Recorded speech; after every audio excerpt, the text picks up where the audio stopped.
नमस्कार, मैं हूं के कुमार। पेश हैं आज के समाचार। असदुद्दीन ओवैसी भारतीय जनता पार्टी के एजेंट रशीद अलवी। खबर विस्तार से। मुरादाबाद कांग्रेस के प्रतिज्ञा सम्मेलन में शामिल होने के लिए कांग्रेस के राष्ट्रीय प्रवक्ता मुरादाबाद पहुंचे राशिद अलवी ने ओवैसी को भाजपा का एजेंट बताया और कहा, भाजपा विधानसभा चुनाव रद्द कर सकती है क्योंकि भाजपा उत्तर प्रदेश में चुनाव हार रही है। राम मंदिर में जनता के रुपए का बड़ा घोटाला हुआ है। राम मंदिर करोड़ों रुपए के घोटाले का देश के लोगों की आस्था के साथ खिलवाड़ है। इसकी जांच सुप्रीम कोर्ट के सिटिंग जज से कमीशन अपॉइंट कर जांच करवानी चाहिए। Voice over. मुरादाबाद जनपद में कांग्रेस के प्रतिज्ञा सम्मेलन में मुख्य अतिथि के रूप में कांग्रेस के राष्ट्रीय प्रवक्ता राशिद अलवी ने कार्यक्रम में शामिल हुए। पत्रकारों से बातचीत करते हुए कहा कि राशिद अलवी ने कहा कि राजनीति और चुनाव हिंदू मुसलमान पर नहीं लड़ा जा सकता। ओवैसी भारतीय जनता पार्टी के एजेंट हैं। वो बोलते हैं जिससे भारतीय जनता पार्टी को फायदा मिलता है। चुनाव से पहले प्रधानमंत्री मुख्यमंत्री सिर्फ रिबन काटने का काम करते हैं। राशिद अलवी ने कहा कि जब चुनाव आता है, भारतीय जनता पार्टी के प्रधानमंत्री और मुख्यमंत्री सिर्फ उद्घाटन करने का काम करते हैं। चुनाव के वक्त यह केवल रिबन काटने के अलावा कुछ नहीं करते। राम मंदिर में करोड़ों रुपए के घोटाले लोगों की आस्था के साथ खिलवाड़ है। राम मंदिर में जमीन खरीद के मामले हुए घोटालों के मामले में राशिद अलवी ने कहा, राम मंदिर के मामले में पैसे का बहुत बड़ा घोटाला हुआ है। राम मंदिर करोड़ों लोगों की आस्था से जुड़ा हुआ है। राम मंदिर निर्माण में करोड़ों रुपए का घोटाला देश के लोगों की आस्था के साथ खिलवाड़ है। इसलिए सुप्रीम कोर्ट के सिटिंग जज से कमीशन अपॉइंटमेंट इसकी जांच करानी चाहिए और जो लोग जिम्मेदार हैं उनके खिलाफ कार्रवाई होनी चाहिए। भाजपा यूपी में हार के डर से चुनाव रद्द कर सकती है। देश में कोरोना एक बार फिर बहुत तेजी से बढ़ रहा है। भारतीय जनता पार्टी चुनाव कैंसिल कराने के मूड में है क्योंकि भारतीय जनता पार्टी कुछ भी कर सकती है। मोदी, योगी और अमित शाह दिन भर पब्लिक मीटिंग कर रहे हैं। रात को कर्फ्यू लगता है, दिन में पब्लिक मीटिंग। इससे ज़्यादा भद्दा और बड़ा मजाक हो क्या सकता है। मुझे यह भी डर है कि आने वाले समय पर विपक्ष की पब्लिक मीटिंग पर पाबंदी लगा सकते हैं। भारतीय जनता पार्टी कुछ भी कर सकती है क्योंकि भारतीय प्रदेश में उनका हारना तय है, इसलिए चुनाव टाल सकती है। वाइट राशिद अलवी, कांग्रेस राष्ट्रीय प्रवक्ता।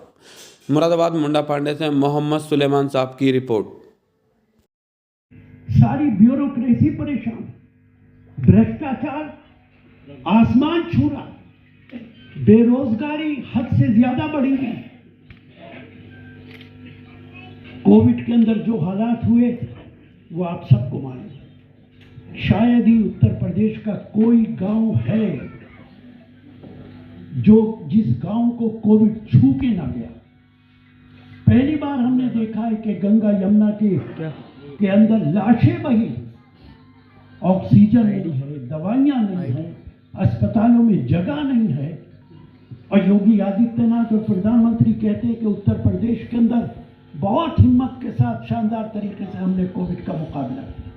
अब फिर गुमराह कर रहे कि तीसरी डोज जनवरी में देनी शुरू हो जाएगी।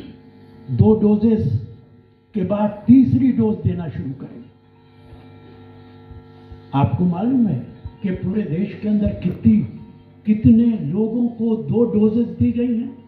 57 करोड़ लोगों को 2 डोजेस दी गई। 140 करोड़ का देश है, 90 करोड़ को अभी 2 डोजेस आप नहीं दे पाए हैं। 90 करोड़ को वैक्सीन नहीं दे पा रहे दूसरी आप, और आप कह रहे हैं कि हम तीसरी 1 जनवरी से शुरू कर देंगे। सिर्फ देश के लोगों को गुमराह करते हैं। हमें इन मामलात का, इन हालात कोई सी पार्टी हो, वो मुसलमान जो है नेता, मुस्लिम नेता, वो गरीब खाने काम आते हैं। और कोई थोड़ा नीचे करो भाई, आईडिया कोई डिप्टी सीएम या सीएम किसी नेता। देखिए, राजनीति और इलेक्शन हिंदू मुसलमान की बुनियाद पे नहीं लड़ा जा सकता है। ओवैसी भारतीय जनता पार्टी के एजेंट हैं। बस ठीक है, वो ज़बान बोलते हैं जिससे भारतीय जनता पार्टी को ताकत मिलती है। मैं आप सबसे पूछना चाहता हूँ, योगी आदित्यनाथ जी ने अभी एक बयान दिया था कि ओवैसी देश के बड़े नेता हैं, लेकिन एक समुदाय को पोलराइज करना चाहते हैं तो दूसरा समुदाय तो खुद ब खुद पोलराइज हो जाएगा। क्या मतलब है इस बयान का? इस बयान का यही मतलब है कि एक समुदाय अवैसी के साथ चला जाए, दूसरा समुदाय योगी के साथ चला जाए। दोनों मिले हुए हैं और एक दूसरे की जबान बोलते हैं, एक दूसरे को ताकत पहुंचाते हैं। भाजपा नेताओं का कहना है काशी में कॉरिडोर दिया है भाजपा सरकार ने, तो भाजपा सरकार ने कॉरिडोर दिया है काशी में कांग्रेस सहित के साथ, उन्होंने कोई ऐसे हिंदुत्व ने कोई ऐसे कार्य नहीं करा है। क्या कहेंगे? क्या मैं नहीं समझा आपका सवाल? काशी में जो है कॉरिडोर का उद्घाटन किया गया है अभी प्रधानमंत्री। जब चुनाव आता है, भारतीय जनता पार्टी के प्रधानमंत्री और मुख्यमंत्री सिर्फ उद्घाटन करने का काम करते हैं, रिबन काटने का काम करते हैं। क्या प्रधानमंत्री ने अपने सारे वादे पूरे कर? ओवैसी जी लगातार दौरे कर रहे हैं उत्तर प्रदेश में, उन्होंने कहा है कि कोई सी पार्टी हो, वो मुसलमान जो है नेता, मुस्लिम नेता, वो गरीब खाने काम आते हैं और कोई थोड़ा नीचे करो भाई आईडी कोई डिप्टी सीएम या सीएम किसी नेता को। देखिए, राजनीति और इलेक्शन हिंदू मुसलमान की बुनियाद पे नहीं लड़ा जा सकता है। अवैसी भारतीय जनता पार्टी के एजेंट हैं, वो जबान बोलते हैं जिससे भारतीय जनता पार्टी को ताकत मिलती है। मैं आप सबसे पूछना चाहता हूँ, योगी आदित्यनाथ जी ने अभी एक बयान दिया था कि अवैसी देश के बड़े नेता हैं, लेकिन एक समुदाय को पोलराइज करना चाहते हैं तो दूसरा समुदाय तो खुद ब खुद पोलराइज हो जाएगा। क्या मतलब है इस बयान का? इस बयान का यही मतलब है कि एक समुदाय अवैसी के साथ चला जाए, दूसरा समुदाय योगी के साथ चला जाए। दोनों मिले हुए हैं और एक दूसरे की जबान बोलते हैं, एक दूसरे को ताकत पहुंचाते हैं। भाजपा नेताओं का कहना है काशी में कॉरिडोर दिया है भाजपा सरकार ने, तो भाजपा सरकार ने कॉरिडोर दिया है काशी में कांग्रेस सहित के साथ, उन्होंने कोई ऐसे हिंदुत्व ने कोई ऐसे कार्य नहीं करा है। क्या कहेंगे? क्या मैं नहीं समझा आपका सवाल? काशी में जो है कॉरिडोर का उद्घाटन किया गया है अभी प्रधानमंत्री। जब चुनाव आता है, भारतीय जनता पार्टी के प्रधानमंत्री और मुख्यमंत्री सिर्फ उद्घाटन करने का काम करते हैं, रिबन काटने का काम करते हैं। क्या प्रधानमंत्री ने अपने सारे वादे पूरे? कत्लेआम करने की बात करे और सरकार खामोश बैठी रहे, सरकार कोई गिरफ्तारी ना करे, सरकार कोई एफआईआर ना करे, देश का प्रधानमंत्री खामोश रहे, उत्तर प्रदेश का मुख्यमंत्री खामोश रहे, उत्तराखंड का मुख्यमंत्री खामोश रहे।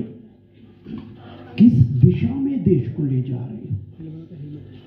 इस देश की हालत क्या कर देना चाहते हैं?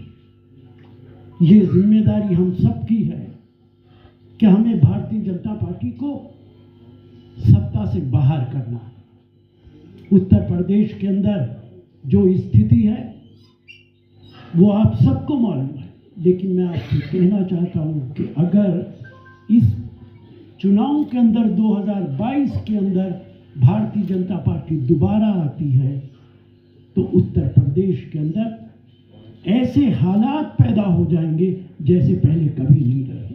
ये सवाल हिंदू मुसलमान का नहीं, ये सवाल पूरे समाज का है, पूरे प्रदेश का।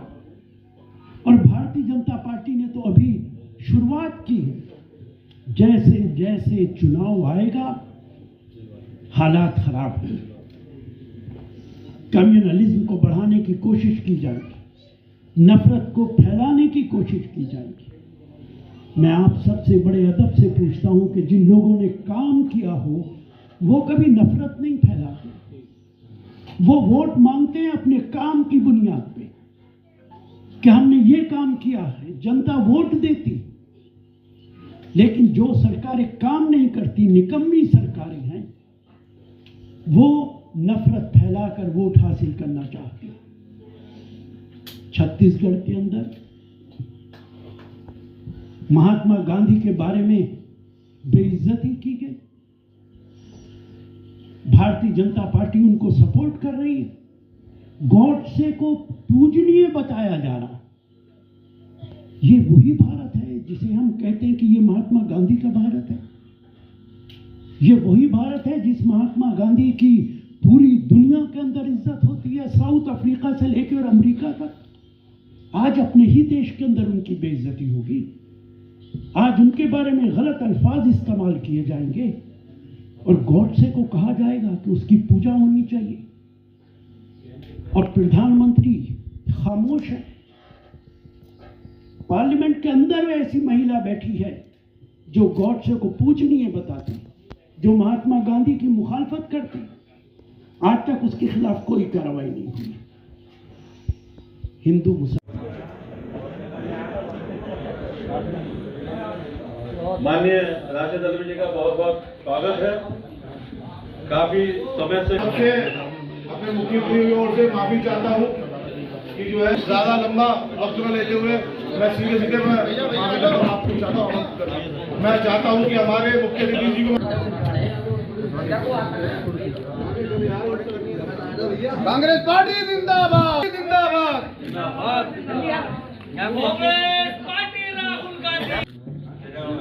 शहर कांग्रेस कमेटी के अध्यक्ष अनुभव जी, असद मौलाई साहब, देशराज शर्मा जी, आनंद मोहन साहब, विनोद जी,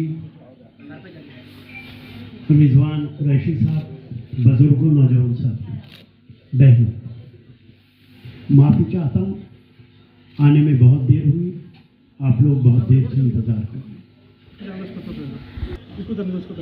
तमाम राजनीतिक दल अपनी अपनी तैयारी कर रहे हैं। आने में देर होने की एक वजह ये भी है कि रास्ते में भारतीय जनता पार्टी की रैलीज हर 2-3 किलोमीटर पे मैं देखता था, अथाह पैसे का इस्तेमाल हो रहा है। इतने